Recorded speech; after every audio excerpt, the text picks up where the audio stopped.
May panibagong order nga na naman tayong dumating. Tara, samahan nyo ako.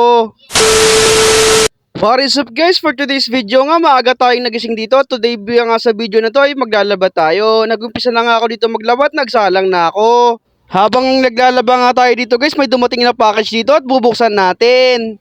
Camera lens nga pala yung in-order natin guys sa Shopee.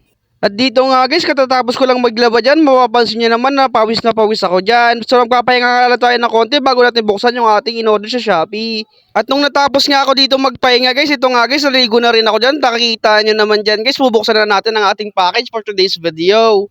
Medyo inayos ko nga lang yung angulo dyan ng ating camera cellphone guys, kasi nga hindi siya masyadong ayos. Habang binubuksan ko nga itong camera lens guys, ito nga pala yun, black and white nga pala yung in-order natin para hindi siya maganong magarbo at maganda lang siya, simple tignan. Galing nga pala yan ng ibang bansa guys kasi yung seller niya nasa China pa. Lahat talaga ng ating mga produkto guys na galing sa China talaga, hindi ko alam kung maganda. Pero dito nga guys, satisfied naman ako sa nangyari kasi maganda naman talaga yung design ng lens. Kaya susubukan na natin to at kukunin ko lang ang ating camera guys. Sa mga hindi po pala nakakaalam guys, ang camera natin guys is Canon at ang unit niya naman guys is M100. Maganda nga pala yan guys yung camera na yan sa pagpo-photography at pagkuha ng mga videos na 4K talaga. At dahil nga hindi magkasya dito yung lens guys, na ikakabit ko sana dun sa may kabilaan ng camera guys, kaya tatanggalin natin yung case tsaka i-disassemble din natin yung camera dito guys. At nung natapos nga ako mag-disassemble guys, tignan natin kung maganda talaga yung kalalabasan nung pag nilagay na natin yung lens dito sa camera. At dahil nga hindi magkasya dito guys sa